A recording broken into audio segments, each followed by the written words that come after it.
ceux que je n'ai pas pu saluer. Vous avez la forme, la joie. C'est timide.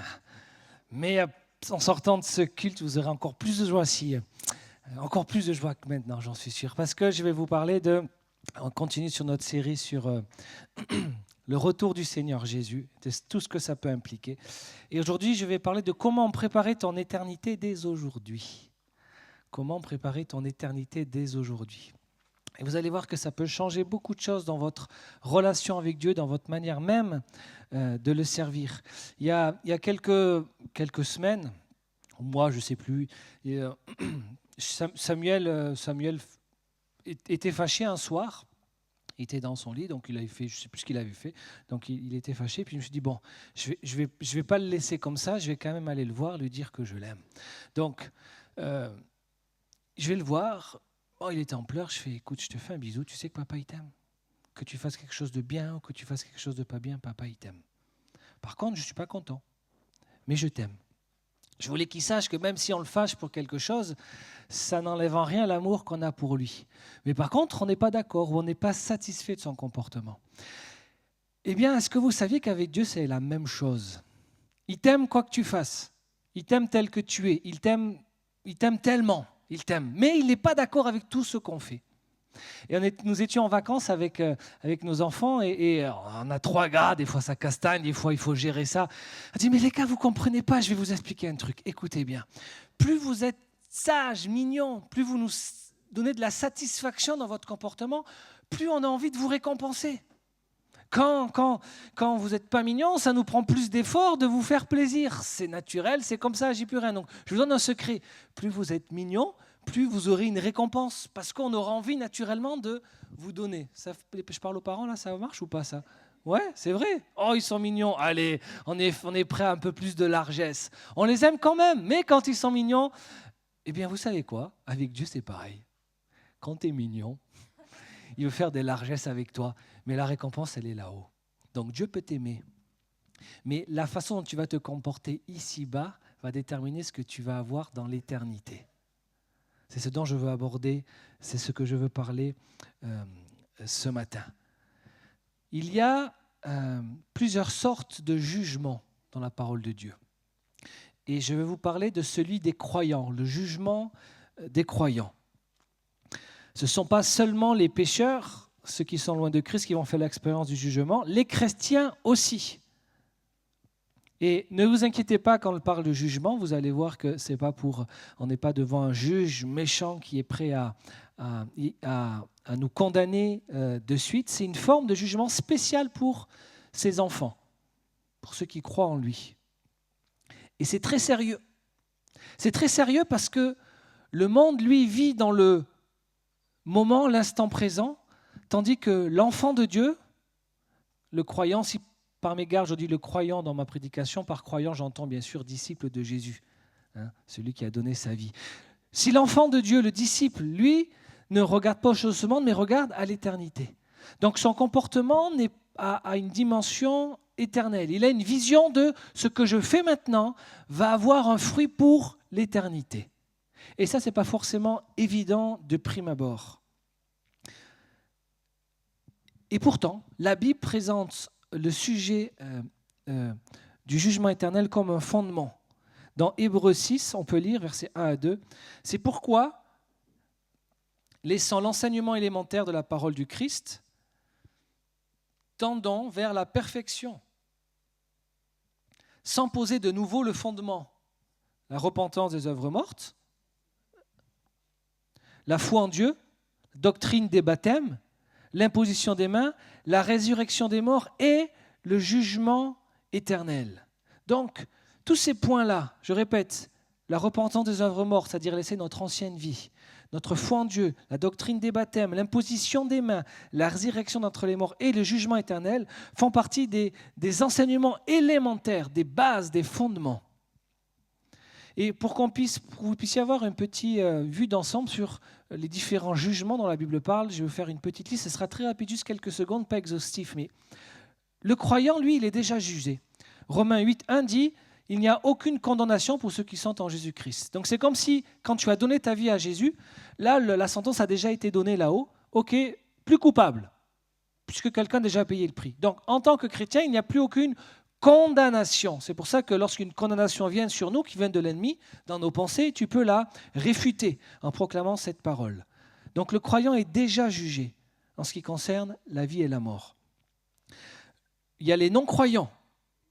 C'est Apocalypse 1 qui parle du grand trône blanc. Je ne vais pas vous lire pour aller vite. Le grand trône blanc, ce sera le jugement de ceux qui ne sont pas en Christ. Ils seront jugés selon leurs œuvres. Ça veut dire que tout le monde ne sera pas au même niveau. Dieu est juste. Il y aura des sanctions différentes en enfer. Il y a la Bible aussi parle dans 1 Corinthiens 6 que les croyants jugeront les anges, l'Église. L'Église va juger dans la façon dont ils ont servi. Donc ça, c'est aussi ce que nous lisons. Et le jugement des œuvres du croyant. S'ils ne sont pas affichés, t'embête pas à les afficher, je vais vite. Et ensuite, il y a le jugement des œuvres du croyant, ce dont je parle aujourd'hui. Nos œuvres seront jugées devant Dieu, devant un tribunal. L'apôtre Pierre, à la fin de sa vie, vous savez, quand on arrive à la fin de sa vie, on est souvent très attentif aux dernières paroles parce qu'on se dit que c'est des paroles très importantes. Et vrai, j'aimerais qu'on puisse lire ce que ce grand homme de Dieu, l'apôtre Paul, a dit et ce qu'il pensait comme être très important de communiquer avant de partir. On lit dans 1 Pierre, chapitre 3, 2 Pierre 1, versets 3 à 15. Sa divine puissance nous a donné tout ce qui contribue à la vie et à la piété, en nous faisant connaître celui qui nous a appelés par sa propre gloire et par sa vertu. Par elle, les promesses les plus précieuses et les plus grandes nous ont été données, afin que par elle, vous deveniez participants de la nature divine, en fuyant la corruption qui existe dans le monde par la convoitise. À cause de cela même, faites tous vos efforts, écoutez bien, tous vos efforts pour joindre à votre foi la vertu, la connaissance, à la connaissance la maîtrise de soi, à la maîtrise de soi la persévérance, à la persévérance la piété, à la piété la fraternité, à la fraternité l'amour. 7 points que l'apôtre nous exhorte de tout notre effort à joindre à notre foi. En effet, si ces choses existent en vous et s'y multiplient, elles ne vous laisseront pas sans activité ni sans fruit pour la connaissance de notre Seigneur Jésus-Christ. Autrement dit, si tu veux porter du fruit dans ta marche avec Dieu, l'apôtre Pierre il te dit, voici 7 points que tu dois joindre à ta foi. Mais celui qui ne les possède pas est un aveugle. Donc là, il parle de cécité spirituelle. Il a les yeux fermés. Il a mis en oubli la purification de ses anciens péchés. C'est pourquoi, frères, efforcez-vous d'autant plus d'affermir votre vocation et votre élection, c'est-à-dire le fait que vous êtes enfant de Dieu. En le faisant, vous ne brancherez point. C'est ainsi que vous sera largement, écoutez bien, largement accordé l'entrée dans le royaume éternel de notre Seigneur Jésus-Christ. C'est ainsi que vous sera largement accordé l'entrée dans le royaume éternel de notre Seigneur Jésus-Christ. Voilà pourquoi je vais toujours vous rappeler ces choses, bien que vous les sachiez et que vous soyez affermis dans la vérité. J'estime juste, aussi longtemps que je suis dans cette tente, s'il parle de son corps, de vous tenir en éveil par mes rappels, car je sais, comme notre Seigneur Jésus-Christ me l'a fait connaître, que mon départ de cette tente est imminent, mais j'aurai soin qu'après mon départ, vous puissiez en toute occasion vous en souvenir. Il dit, il y a 7 choses que vous devez joindre à votre foi pour lorsque vous arriviez là-haut, vous puissiez être largement accueillis. Donc dans le grec, il y a cette idée de quelqu'un qui est spirituellement incapable de voir correctement. C'est ce que je disais quand j'employais le terme de cécité spirituelle. C'est focaliser sur le présent sans vision spirituelle claire. Parce que quand l'apôtre Pierre leur dit « ajoutez cela à votre foi », il le lie avec la conséquence de la vie d'après. Il dit « ainsi vous serez largement euh, on vous accordera largement l'entrée dans le royaume éternel. C'est-à-dire qu'en faisant ces choses, il y avait, comment dire, déjà une récompense, un intérêt, un fruit qu'ils vont recueillir, c'est un fruit éternel. Est-ce que vous comprenez ? Parfois, quand le Seigneur nous demande de faire des choses, on peut avoir le sentiment que c'est juste parfois, oui, c'est vrai, le Seigneur demande d'obéir, on ne comprend pas tout. Mais lorsque tu ajoutes à cette équation, à cette compréhension, quand le Seigneur te demande quelque chose, que tu aies envie, que tu n'aies pas envie, que ce soit dur, que ce soit facile, quand tu ajoutes à cela qu'il y a une conséquence positive après là-haut, ça t'aide, n'est-ce pas ? C'est comme un peu une carotte. L'image est limitée, vous comprenez, mais c'est un encouragement à nos enfants. On les encourage dès qu'ils ont des bons comportements. On dit, écoute, s'il se passe comme ça, tu auras une récompense. Eh bien, il y a des récompenses là-haut. Mais nous pouvons devenir spirituellement myopes. Vous savez que dans le monde ancien, l'un des devoirs importants d'un client envers son patron était de se souvenir des bienfaits passés qu'il avait reçus de ce patron. Et leur devoir était de ne jamais oublier à quel point leur patron, leur seigneur, avait été bon envers eux. Donc ils se rappelaient intentionnellement et constamment, je n'aurais pas eu les repas que j'ai eus si je n'avais pas eu ce patron, je n'aurais pas eu le toit au-dessus de ma tête si mon patron n'avait pas été bon envers moi. Et d'ailleurs, Jésus dit souvent, mais celui qui a des oreilles pour entendre, entende, et que celui qui a des yeux pour voir, voit.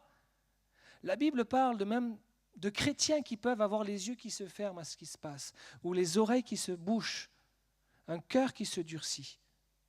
Et nous devons, dans notre comportement, avoir cette perspective de l'avenir. Le monde présent, le monde vit pour l'instant présent, le croyant, lui, vit pour l'éternité. Et quand je perds cette vision de l'éternité, c'est-à-dire lorsque je deviens comme aveugle, focus uniquement sur les choses d'ici-bas, au lieu de voir l'après, eh bien, je peux même me retrouver en conflit avec Dieu. Je peux perdre la vision de la bonté de Dieu. Je commence à voir, du coup, Dieu comme tout le monde le voit, puisque mon regard n'est pas fixé vers les choses d'en haut, mais vers les choses d'en bas. Pourquoi tu ne fais pas ceci pour moi ? Pourquoi tu ne le fais pas ? Et on est tellement concentré sur notre propre vie, sur les 80 années que nous avons à vivre, qu'on peut devenir frustré, en colère contre Dieu, en colère contre d'autres personnes. Au lieu de me dire, ok, je suis de passage ici, je ne comprends peut-être pas tout, mais je suis là pour une mission que Dieu me donne. C'est comme si on se met littéralement dans un tunnel. Je suis tellement focalisé sur les choses d'ici-bas que je ne peux plus voir ce qui s'en vient, que je ne peux plus voir même d'où je viens, et que j'ai même l'impression parfois d'être en danger. Donc le monde vit pour le maintenant, tandis que nous sommes appelés à vivre pour l'éternel, l'éternité. C'est quelque chose qui est tellement présent dans la parole de Dieu, l'éternité. Quelle est la place qu'a l'éternité dans mes pensées ? Dans les actions que je mène pour le Seigneur.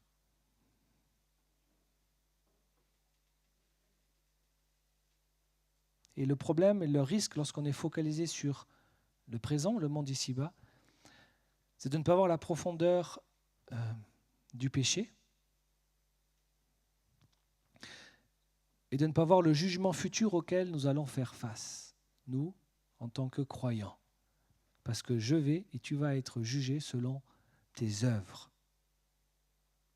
C.S. Lewis a écrit « Si vous lisez l'histoire, vous trouverez que les chrétiens qui ont fait le plus pour le monde présent étaient précisément ceux qui pensaient le plus au suivant. C'est depuis que les chrétiens ont cessé de penser à l'autre monde qu'ils sont devenus si inefficaces dans celui-ci. Quand dans ton pensée tu ajoutes l'éternité, cette dimension céleste de l'après, tu deviens plus efficace sur cette terre. Pierre dit ceci, c'est pourquoi, frères, efforcez-vous d'affermir votre vocation, votre élection et en faisant cela, vous ne trébucherez jamais. C'est ainsi qu'il vous sera abondamment accordé d'entrer dans le royaume éternel de notre Seigneur et Sauveur Jésus-Christ. C'est comme une entrée triomphale. L'apôtre Pierre est en train de dire, vous allez avoir une entrée triomphale si vous développez ces vertus, si vous les ajoutez à votre foi. Est-ce que tu comprends qu'on n'aura pas tous la même entrée là-haut? Je ne parle pas du salut. Ok? Dieu est juste, n'est-ce pas? Dieu est juste. Sa justice s'est exprimée par le sacrifice de Jésus. C'est le poids du péché, quelqu'un devait payer le prix. La justice de Dieu s'est exprimée. C'est pour ça qu'on dit que nous sommes justifiés. Justice a été rendue pour notre péché. Mais il est juste aussi quant à notre action, quant à notre dévotion, quant à notre engagement, quant à tout ce que nous avons laissé pour lui sur cette terre. Il est évident que quelqu'un qui a tout laissé pour le Seigneur jusqu'à sa vie, sa réputation, tout, n'aura pas les mêmes récompenses que quelqu'un qui sera venu chaque dimanche et qui se sera tourné les pouces. Oui, il sera sauvé, mais il ne sera pas rentré dans une dimension d'action. Et c'est très dangereux parce que c'est une pente glissante. Et la Bible nous exhorte à veiller à notre salut, à ne pas nous refroidir alors que le Seigneur Jésus revient.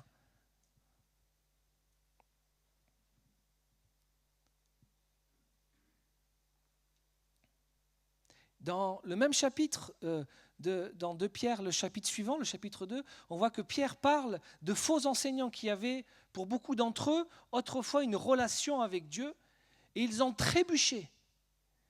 Ils sont tombés parce qu'ils n'ont pas développé ces vertus. Ils n'ont pas fourni l'effort, comme l'apôtre le dit. Donc tout le monde n'entre pas au ciel de la même façon.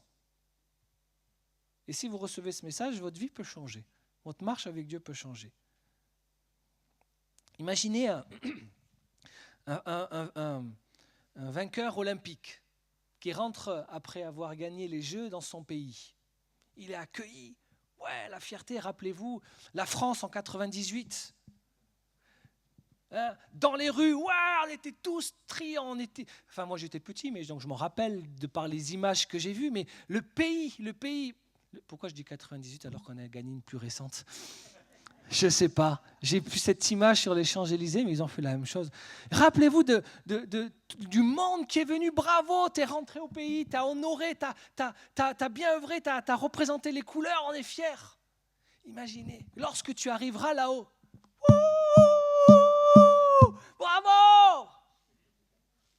Ah, t'en as bavé là parce que ta réputation, on a voulu l'écraser. On a dit des mensonges dans ta famille, tu as été diffamé, tu as tenu, tu as accepté de mourir à toi-même, tu as payé le prix. Waouh, là, ça y est, t'es arrivé, bravo! Toi, tu es à côté, là, et on te fait juste, viens, tu peux venir. Je ne sais pas comment vous avez envie d'être accueillis là-haut. Mais c'est plus sympa d'avoir les saints, les anges qui t'acclament et qui te disent, super! Et le Seigneur qui est bien... Bon et fidèle serviteur, viens dans le repos, dans la maison de ton maître. C'est comme ça que la Bible décrit notre entrée là-haut.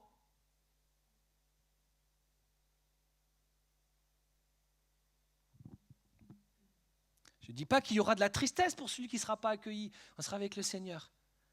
Mais le Seigneur est juste. Cette qualité qui sont mentionnées. L'excellence morale, la connaissance, la maîtrise de soi, la persévérance, la crainte du Seigneur, la bienveillance, l'amour. Vous pouvez relire cela. Donc si tu développes ces qualités, tu reçois une entrée magnifique et glorieuse là-haut.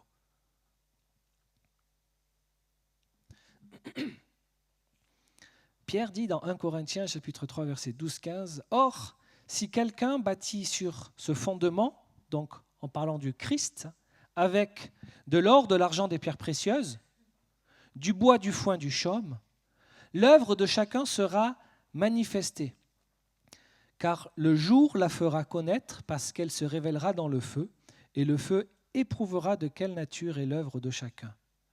Si l'œuvre bâtie par quelqu'un sur le fondement subsiste, il recevra une récompense. Si l'œuvre de quelqu'un est consumée, il subira la perte. Pour lui, il sera sauvé, mais comme au travers du feu.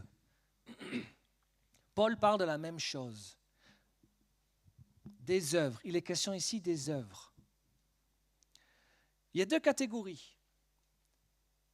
Les matériaux durables, l'or, l'argent, les pierres précieuses, et les matériaux fragiles, bois, foin, chaume. Et ces matériaux représentent généralement la qualité de ton service pour Dieu, ton ministère, celle de tes œuvres, peut-être tes motivations aussi. Et donc, bâtir avec de l'or, de l'argent, des pierres précieuses, c'est bâtir pour l'éternel. Le feu peut passer, ça ne sera pas consumé. C'est une œuvre qui va perdurer. Construire des vies, bâtir des vies, amener des personnes au Seigneur, être bon envers les gens, être vrai, fidèle, peut-être parfois même confronter quelqu'un quand cela est nuisible. Je n'ai pas besoin de vous décrire tout ce qu'on attend, vous connaissez très bien la conduite, les œuvres que le Seigneur attend de nous. Ça, ce sont des œuvres qui restent. Mais il y a des œuvres qui sont faites avec du bois, du foin et de la paille. Si les premières sont un investissement pour l'éternité, les secondes ne le sont pas.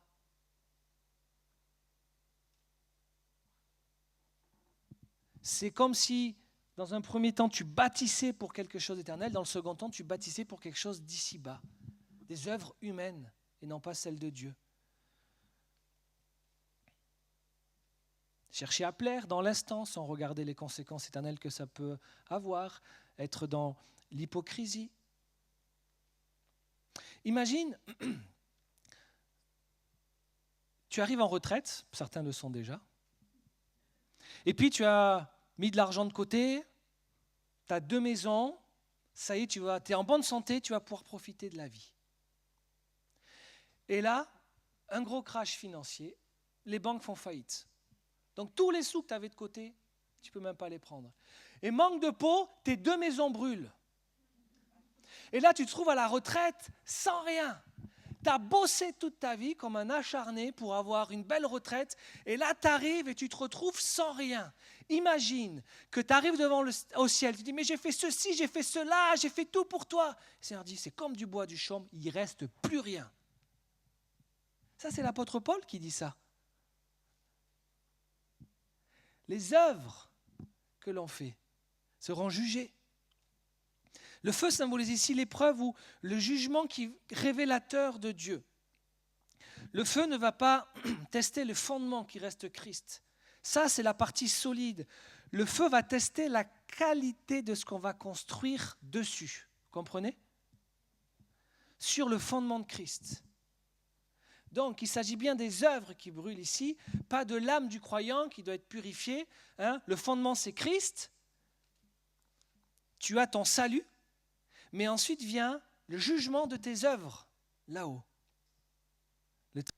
J'aimerais faire juste une petite distinction entre 2 mots qui sont utilisés en grec pour qu'on saisisse bien la différence. Quand on parle de ce jugement-là, le mot c'est krima, qui est plus associé, on peut le voir dans d'autres contextes, mais dans ce contexte-là, il est plus associé à une évaluation, à un examen de ce qui a été accompli. Et il y a un autre mot, c'est katakrima, lui qui est plus pour la condamnation. C'est ce mot qui est employé dans Romains quand il dit il n'y a plus aucune condamnation, il n'y a plus aucune condamnation judiciaire pour ceux qui sont en Christ, puisque ça a déjà été payé. Mais par contre, il n'y a pas le katakrima, donc condamnation judiciaire, mais il y aura le krima, ce jugement des œuvres. C'est un mot plus spécifique. Et tu peux très bien passer par un krima, donc un jugement, une évaluation, sans subir une condamnation. C'est 2 choses différentes. Donc lisons dans 2 Corinthiens chapitre 5 verset 10 les paroles de l'apôtre Paul. Car il nous faut tous comparaître, où ça ? Devant le tribunal de Christ, afin qu'il soit rendu à chacun d'après ce qu'il aura fait dans son corps, soit en bien, soit en mal. Et le mot traduit par mal, c'est cette idée d'une nature mauvaise, de quelque chose qui ne devait pas être ainsi, non comme il devait être.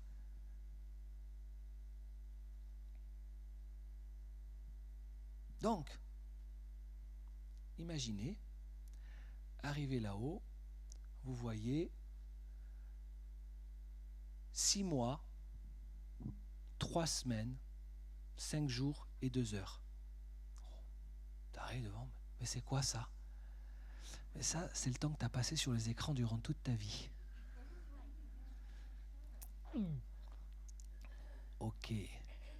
Je suis désolé, mais tu n'as pas construit pour l'éternité là. Ton regard était fixé vers les choses de ce monde et non vers l'éternité. Je disais dans ma voiture, je pensais ça ce matin, je disais à Lisa, mais Dieu c'est un investisseur. Je crois vraiment que Dieu c'est un investisseur. Quand je regarde nos vies, mais Dieu il investit en nous.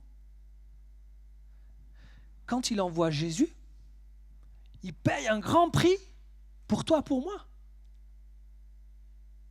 Quand je vois quand le Seigneur prend nos vies, ma vie, je vais parler pour moi, j'ai dit, moi, je n'aurais pas parié sur moi. Hein. Si j'avais été quelqu'un d'expérience, j'aurais vu ce jeune homme, j'aurais fait, ouais, t'as pas un autre CV? Et pourtant, Dieu, lui, il investit en nous, il croit. Aussi bien nous, on peut se dévaluer, mais le Seigneur croit en toi. Pas en tes propres capacités, mais en ce qu'il est capable de produire au travers de toi. Il investit en toi. Son premier investissement, c'est la mort de son fils. Ensuite, qu'est-ce qu'il fait? Allez, je vais lui donner des dons. Et ensuite, je vais le mettre dans une église pour qu'il puisse grandir, croître. Et puis, ensuite, il va travailler pour mon royaume. Il investit. Notre Seigneur a une vision d'investissement, c'est sûr. Et nous, parfois, nous sommes là et on n'est que sur le monde présent. Est-ce que je peux comprendre que ce que je fais ici, que ce soit ce que je donne, même en argent, que ce soit ce que je donne en temps, en investissement, il y a un fruit, un investissement dont je vais avoir le fruit dans l'éternité. C'est la mentalité du royaume. Vous êtes dans le monde, mais pas du monde. Il y a quelque chose après. Et parfois, nous oublions la deuxième partie. On est juste dans le monde et on oublie, on est dans le monde mais pas du monde.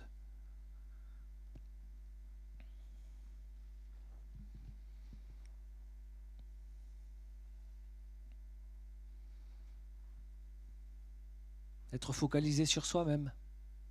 Ben oui, c'est bien, son propre maison lambrissée, comme dit le prophète âgé. Vous occupez de votre maison lambrissée pendant que ma maison est en ruine. Très bien, tu es en train de construire une maison, tu es en train de prendre du bois, du chaume et de la paille. Et quand ça sera devant le tribunal de Christ, ça ne tiendra pas.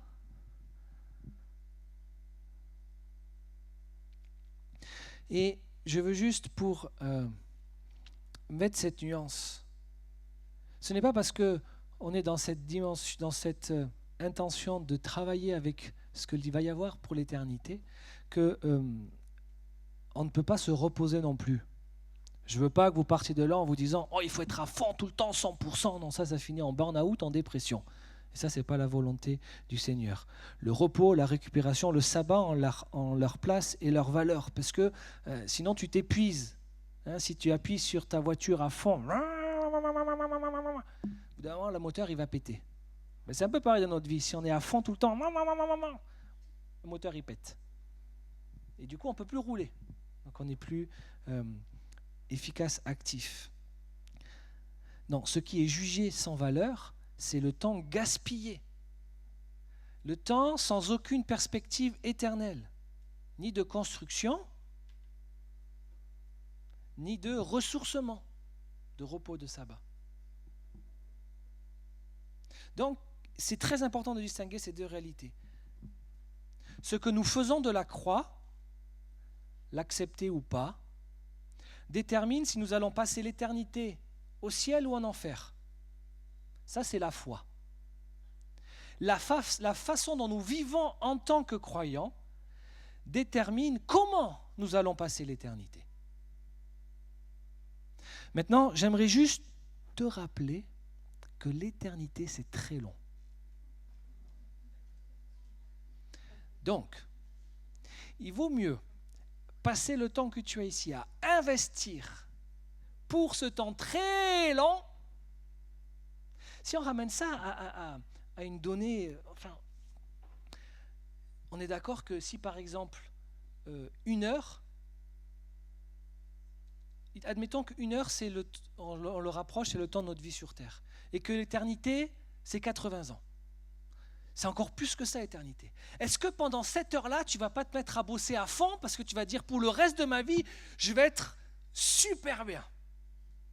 Sauf que l'éternité, c'est encore plus loin que ça. Donc quand on la ramène à cette perspective-là, notre vie sur Terre, on se dit que ça vaut le coup. C'est pour ça qu'avoir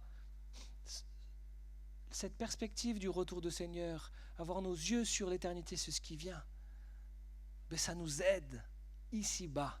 Ça nous booste, ça nous motive. Tu étais jaloux envers quelqu'un et là d'un coup tu te dis, ouais, ça vaut vraiment le coup là. Là je suis en train de rien construire juste parce que je suis un petit peu jaloux envers telle ou telle personne. Ouais, franchement, je mets vite ça de côté, je me concentre parce que là-haut, là, je vais avoir des récompenses. Je ne vais pas être accueilli comme presque un inconnu.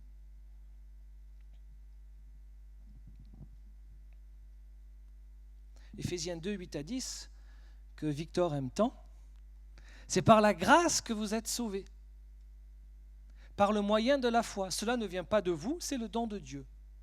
Donc, tu n'as rien que tu puisses faire par tes œuvres pour avoir ce salut.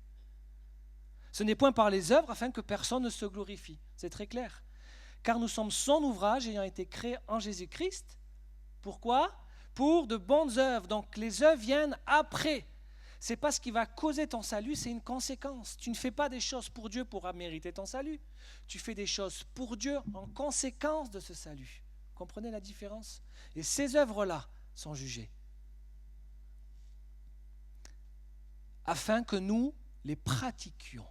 Mais lorsque nous avons le regard ici-bas, et non pas sur l'éternité, on peut passer à côté des œuvres que le Seigneur nous demande de pratiquer. C'est même certain en fait.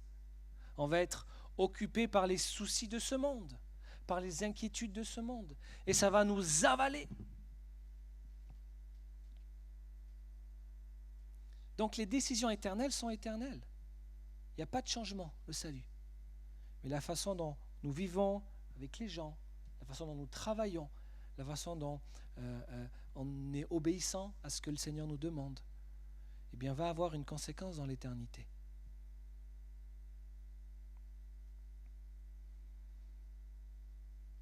Vivre dans cette dimension-là, où mes actions ont une conséquence sur l'éternité, ça ne signifie pas être dans le ministère à temps plein.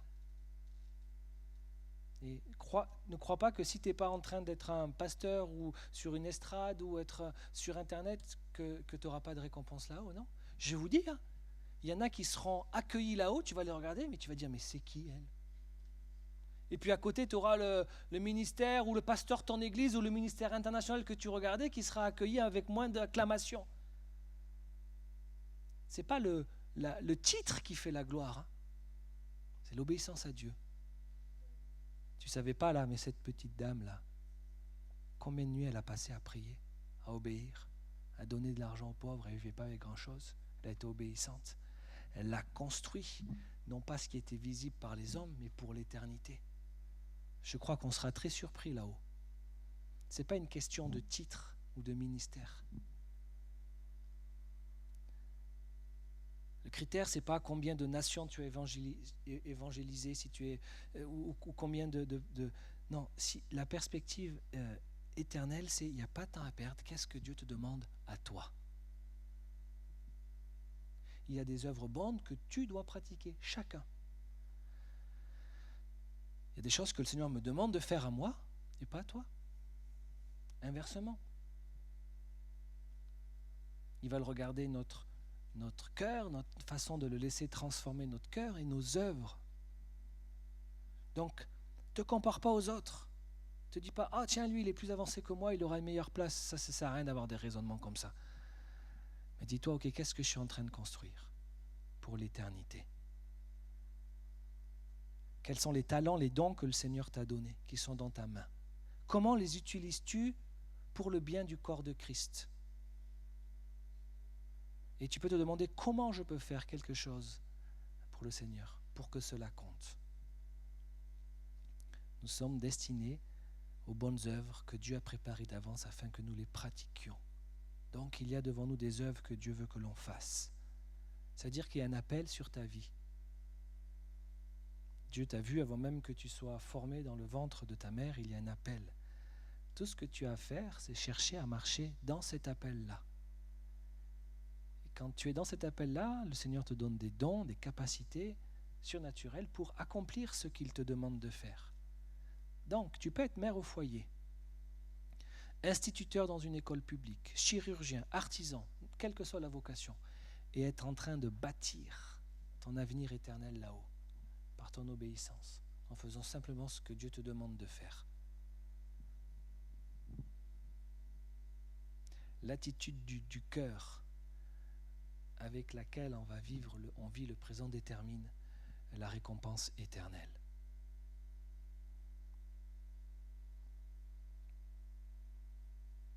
Donc Dieu t'aime inconditionnellement.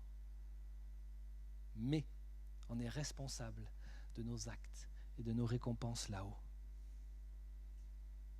2 Corinthiens 5, 9 à 10, c'est pourquoi aussi nous nous efforçons de lui être agréables. Soit que nous demeurions dans ce corps, soit que nous en sortions, car il nous faut comparaître devant le tribunal de Christ, afin que chacun reçoive, selon le bien ou le mal qu'il aura fait pendant qu'il était dans son corps. Efforçons-nous de lui être agréables. Mes enfants, des fois, ne sont pas agréables. Des fois, on n'est pas agréable à notre Dieu. Faisons de notre but d'être agréable à Dieu. Ce tribunal de Christ, ce n'est pas pour amener la peur, mais c'est pour nous motiver. Une motivation ancrée dans l'amour. Qui ne veut pas être agréable à Dieu?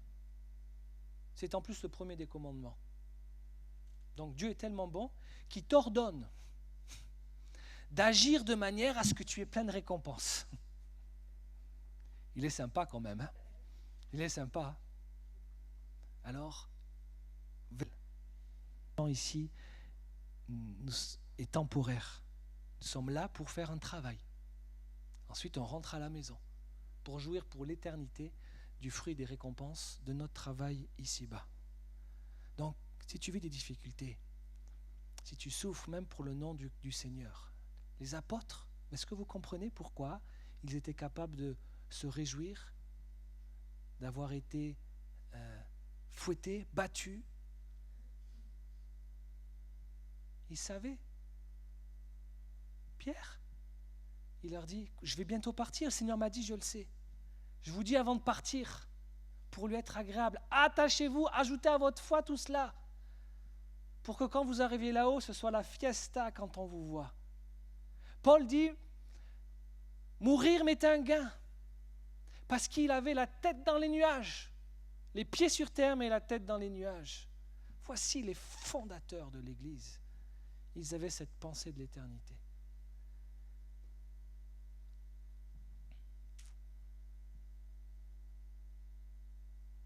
Donc, soyez célestes, éternels dans votre manière de penser. Et vous deviendrez, et on deviendra plus efficace sur cette terre. Amen. Donc, peu importe.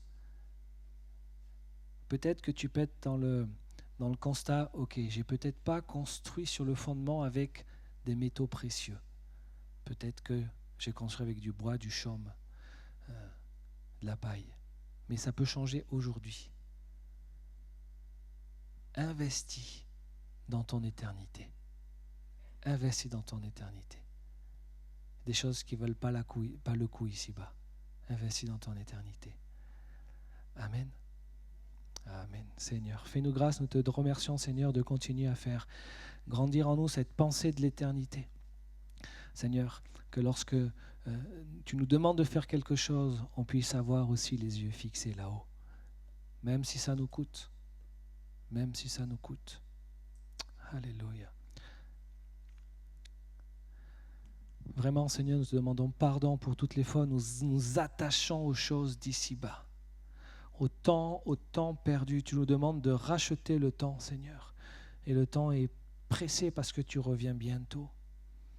Oh Seigneur, on veut se présenter devant toi avec des œuvres, Seigneur, éternelles. Fais-nous grâce. Seigneur, je te prie que dans chacune de nos vies, tu puisses nous aider à aimer de plus en plus tes œuvres éternelles. Et que l'amour qu'il y a pour les choses de ce monde perde en intensité petit à petit au profit des choses que tu veux que nous fassions. Dans le nom de Jésus. Aide-nous, Seigneur, à marcher dans tes voies et à travailler pour ton royaume ici-bas, tant que nous en avons encore le temps. Amen. Amen.